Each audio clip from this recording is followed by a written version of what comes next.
Acerca das funções inorgânicas, nós vamos ter que os sais são compostos iônicos que em meio aquoso eles vão sofrer dissociação. São bons condutores de corrente elétrica em solução aquosa e em meio aquoso eles vão liberar pelo menos um ânion diferente de OH- ou pelo menos um cátion diferente de H+, como está descrito nos exemplos aqui. São exemplos de sais que, quando colocados em meio aquoso, eles vão se dissociar e vai haver a liberação de cátions e ânions. Os sais eles são formados a partir da reação entre um ácido e uma base na chamada reação de neutralização. Então nós vamos ter um ácido reagindo com a base formando sal e água. Aqui nós vamos ter um exemplo de uma reação química representada por esta equação em que nós temos o HNO3 reagindo com NaOH, ácido e base, respectivamente, formando aí sal e água. Observa que não é difícil você fazer essa determinação de qual vai ser o sal a ser formado. Por quê? No ácido, ele sempre vai ter um H+, que vai reagir com o OH- da base. Então, se a fórmula da água é H2O, então eu tenho OH da base reagindo com o H+ do ácido, formando a água, e o que sobrou, que restou, vai ser a molécula de um sal que está sendo formado aí, através dessa reação de neutralização. Acerca da nomenclatura dos sais. Para determinar o nome de um sal, a gente tem que chegar aqui com uma certa noção da nomenclatura dos ácidos, porque isso é muito importante para a gente determinar qual o sal a ser formado, tendo em vista que o sal ele é formado a partir de um ácido. Então, o nome do ácido vai ser fundamental para determinar o nome desse sal. A terminação do ácido ele vai estar relacionado com a terminação do ânion que forma este sal. Se o ácido termina em oso, este ânion do sal vai ter terminação ito. Se o ácido termina em ico, o ânion do sal vai ter terminação ato. Se este ácido tem terminação hídrico, o meu sal ele vai ter aí o ânion formado com a terminação eto. Vamos pegar o mesmo exemplo anterior, a mesma equação química anterior, para a gente determinar o nome do sal que é formado, o NaNO3. Veja que HNO3, o nome desse ácido é ácido nítrico e a base, o nome dela é hidróxido de sódio, NaOH. Perceba que ácido nítrico tem terminação ico, então o sal formado, se eu tenho um ácido nítrico, vai se chamar nitrato, nitrato de sódio. Então a gente pega o final do nome do ácido, a gente vai substituir a terminação dele, se termina em ico, no caso nítrico, vai virar nitrato. E a gente coloca o nome do metal que forma a base também aqui no final. Então eu tenho uma formação aí do nitrato de sódio. HNO2 mais NaOH. Veja que os dois ácidos são quase iguais, HNO3 e HNO2.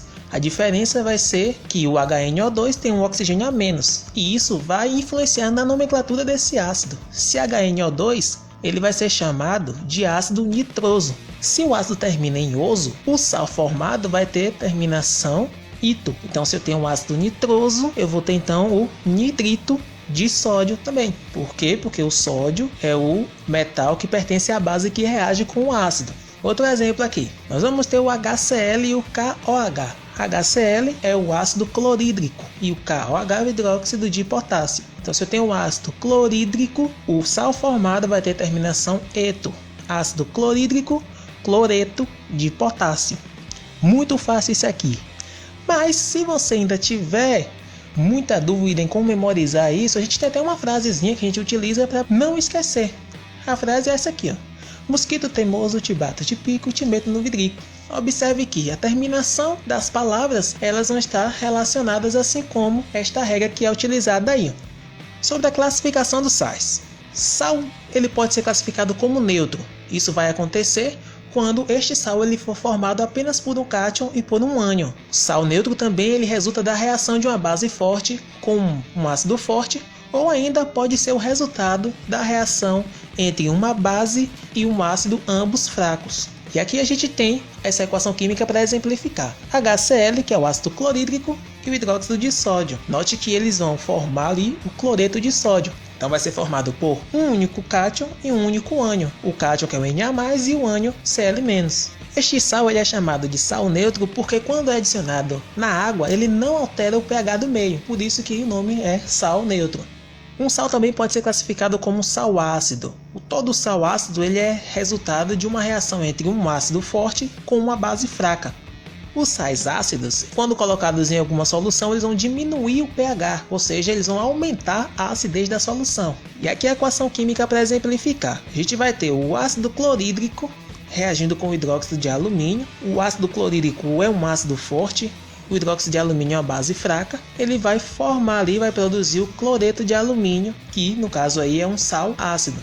O sal básico ele vai apresentar características opostas ao sal ácido. Ele é formado a partir de uma base forte que reage com um ácido fraco. E, diferentemente do sal ácido, o sal básico ele vai aumentar o pH da solução, tornando o meio mais básico. E aqui, para exemplificar, a gente vai ter esta equação química. A gente tem o ácido carbônico reagindo com hidróxido de cálcio. Ácido carbônico, que é um ácido fraco, e o hidróxido de cálcio é uma base forte. Eles vão formar ali o carbonato de cálcio, que vai ser um sal básico. No caso do sal misto ou sal duplo, esse tipo de sal ele vai apresentar dois tipos de cátion e dois tipos de ânions diferentes de H+, e do OH-. Observe esse exemplo. A gente vai ter o ácido sulfídrico reagindo com o hidróxido de sódio e reagindo também com o hidróxido de potássio. Então a gente vai ter aqui a formação de um sal misto. Nós temos aqui duas bases e um ácido, formando ali o sulfeto de sódio e potássio. É um chamado de sal duplo ou sal misto. Para reconhecer um sal duplo ou um sal misto, o que a gente deve fazer? A gente deve verificar se há dois metais ou um metal e um grupo amônio ligado a um ametal, que forma ali, no caso, este sal. Se a gente observar que é resultado de uma reação de ácido com base, como esse nosso exemplo aqui, e é formado por dois metais e um ametal, então a gente vai ter aqui um sal duplo, que pode ser chamado também de sal misto. Os sais hidratados eles vão apresentar moléculas de água em sua estrutura cristalina sólida, como no exemplo aqui, nós temos o CuSO4, que é o sulfato de cobre.